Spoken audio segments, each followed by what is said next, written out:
What's going on, everybody? Welcome back to the farm. Today we're going to take a swing at making our first cooking video. So it has been Zucchini City around here. So we've been shredding them, we've been slicing them, we've been putting them on the grill, we've been putting them in the oven, we've been doing them in the air fryer, we've been using them any way we can think of. But today I'm going to show you guys how to make zucchini chips in a dehydrator.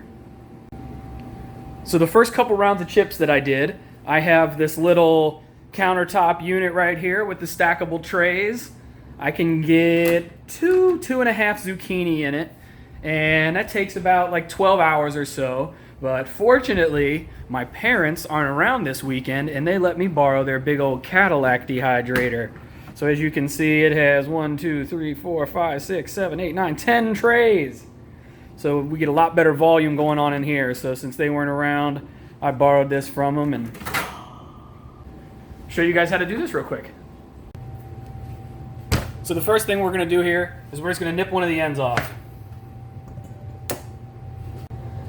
Next thing we're going to do is we're going to use this little mandolin slicer. I have it set on its thickest setting, and we're just going to cut these into coins. Now make sure you watch your fingers.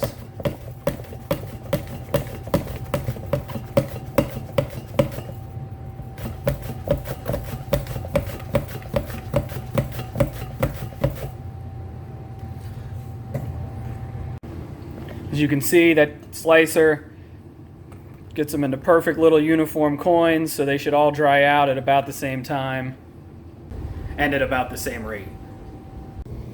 Once you get a bunch of coins sliced up, we're just going to arrange them out. I got this platter here.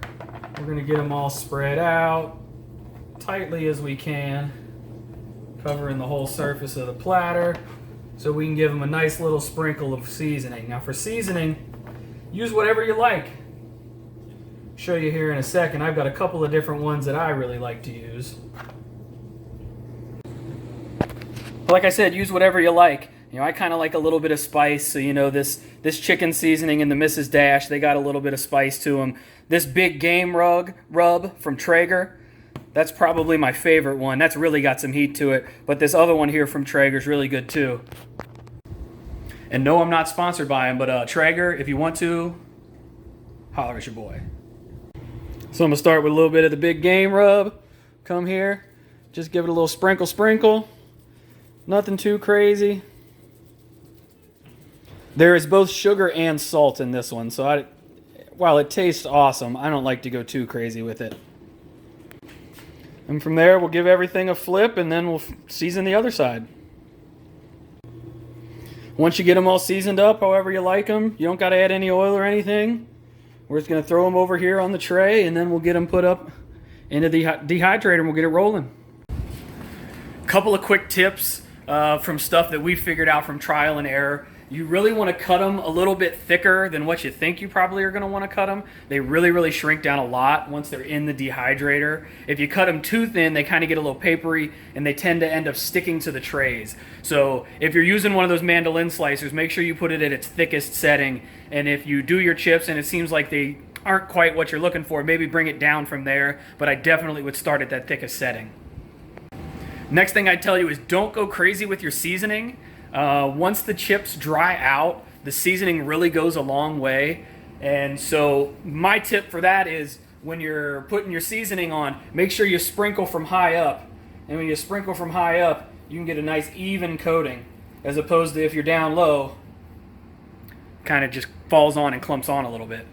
So I got the first few racks filled up. I'm gonna go ahead and just keep rinsing and repeating until I get the thing loaded up. So just sliding the last tray in here.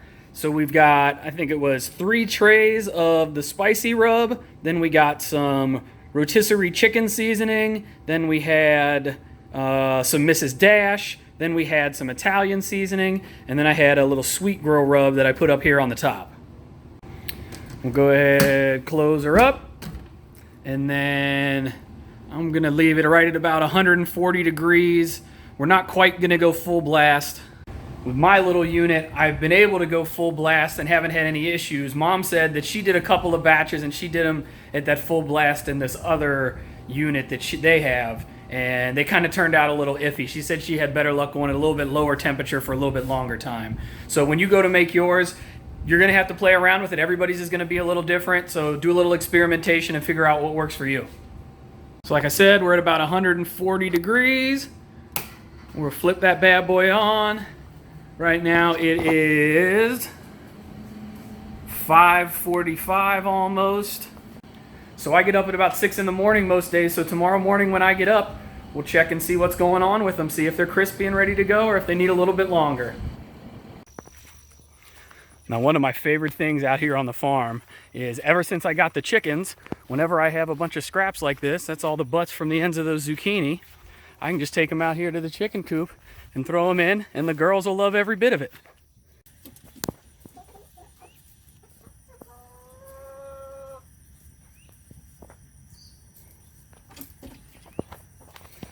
Come and get some, y'all.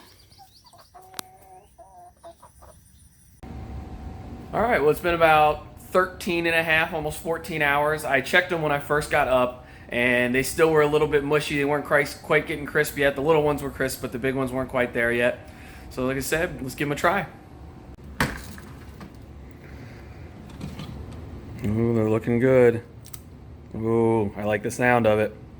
Moment of truth.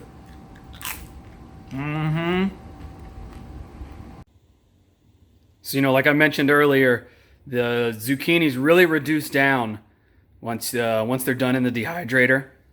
That was 3.5 zucchini, about this size. As you can see, it reduced down to just those 4 little bags. But anyways, thanks for watching, guys. If you have any other fun ways, tasty ways that you like to use zucchini, leave it down in the comments for me. Make sure you hit that like button. Subscribe if you haven't subscribed already so you can get updates of what we got going on here at Chanyata Farm. And until next time, see ya.